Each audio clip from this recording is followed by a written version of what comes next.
you for participating with us. I had you guys write. I hope that you did record your thoughts, your feelings, ideas, whatever came up.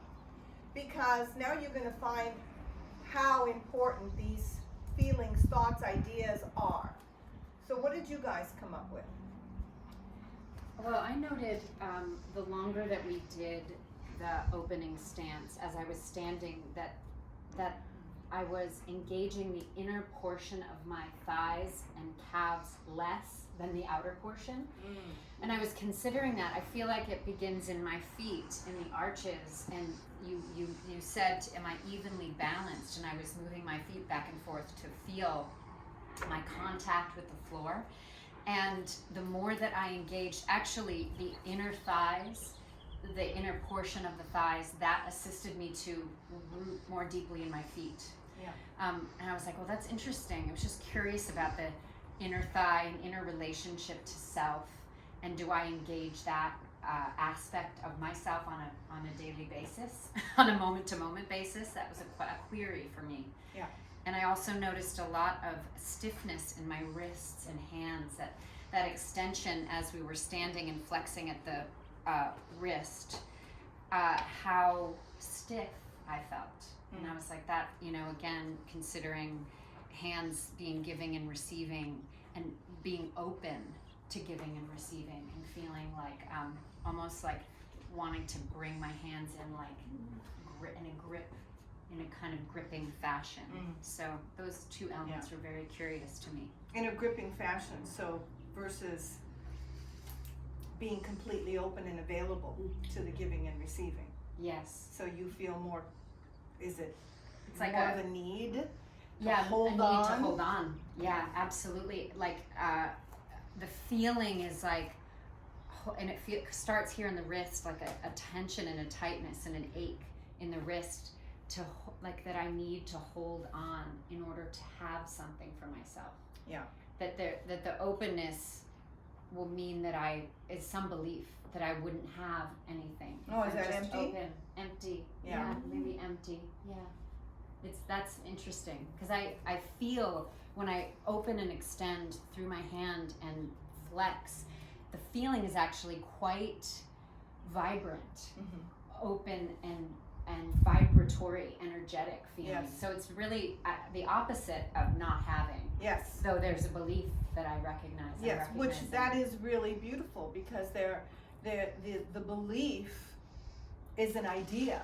Yes. An idea built upon these experiences in your life that you have had. Yes. True? Yes, that's right.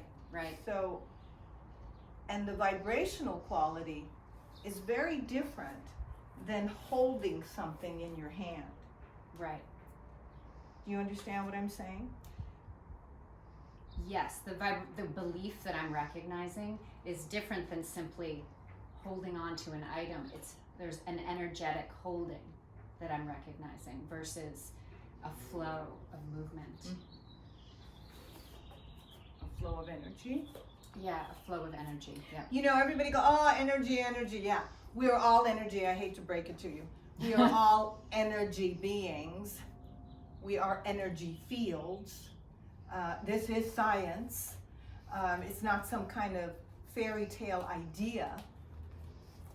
It's difficult to grasp the magnitude of being human when you've been taught that being human is flawed, when being human is being perfect. And by that, I mean everything that happens in your life has value. And being able to gear yourself towards the value changes the quality of your entire beingness, of your entire life. And that is the difference between the haves and the have-nots, right? People who have all kinds of things are talking about what they don't have. This person didn't do that. That experience didn't do this. Versus being in the having and being in the appreciation of all that you have in your life. That changes the perspective completely. So all of these experiences that begin to emerge through you are so that you can find your way back home and really understand the magnificent, innate ability of the human body. You know, if you cut yourself, you don't have to stand there going heal, heal, heal, heal. Oh, heal, heal. Oh, I hope you heal. I hope you heal. I'm not healing. I hope you heal.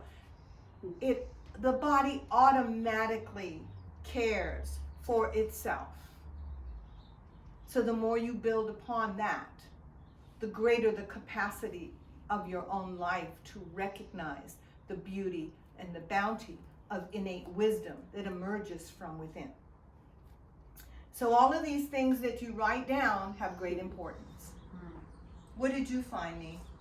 It's perfect, because what I was writing about is the activity of just standing, because you had said right before that, it may appear to you that we're just standing, you know, and yet there's so much activity happening in the opening stance.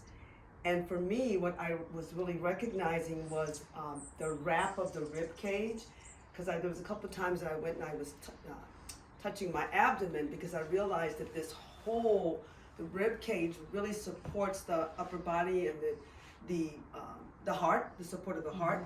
And then also, you know, the more that I engage my rib cage, I can really feel the length of myself and the energy that is going up and down and up and down and out. Yes. And how standing is not really just standing, it really is how am I standing in my this physical body emotionally, how am I standing? What, you know, everything that I'm thinking and feeling is so important. Yeah. And standing is not only standing, it really is how am I standing in my life, what do I stand for? Yeah. You know, in every action. So Yes. I could feel the more, and then the other consideration was also the pressing of the feet into the floor, because I can begin to feel where my knees start to lock a little bit, you know, and then when I bring my attention to my knees, and I know that knees represent the action to articulate taking steps, and so what steps do I need to take? How am I taking steps? And if your knees are locking, And my what knees are you afraid? Afraid of, exactly, fear, the representation of fear, of taking steps. Isn't that beautiful? Yes. You were talking about that earlier in Yes. terms of, you know, taking the steps you know you need to take in your life, and yet what comes up is fear. Yeah, And, exactly. you know, and in the present moment, you may not be able to recognize what the fear is, Right. but the cellular memory understands fear, Right. because fear is taught. Right. You know, so that's the beauty of being able to be in the process of discovery for yourself. Because the body is speaking Yes, all the time yes, through sensations, yes, feelings, Yes. emotions. yes. So, And it can that's- also appear like you're standing up, but you're not really participating, That's right. right? Because the word occupy came up. I'm like, how am I really occupying all the space, That's right. all this length, Yes. all the energy? All this divine, Yes. that's right, vessel, this divine vessel, Right. this innate wisdom. Yes. You know, watching babies be born, there is no way around the recognition of innate wisdom. Wisdom. It is the most magnificent experience. So birth yourself through this process. Birth yourself emotionally, physically, spiritually, financially. Everything is connected.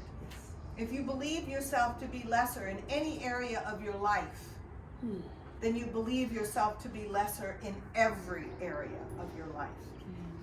The ability is to discover how. How does that inhabit my body? And I may have learned that a long time ago. Do I still seek to house that? And what's the value? Always, what's the value? Yes. Without Right? judgment. Yeah. So let's break this down. I want to show you in the position you were talking about, Darcy, in the simple collapse of the breastbone, because most people take this stance just like this without realizing what they are doing. It's an unconscious participation with bringing the heart down, right? The protection mechanism of closing in. I, see people talking about walls that they build up. The thing is, you build a wall to keep everybody out in some kind of fantasy, though what you're doing is creating a wall to keep yourself trapped. So let's give that some consideration, all right? And when we come back, we're going to break some of it down for you. Take a moment and write.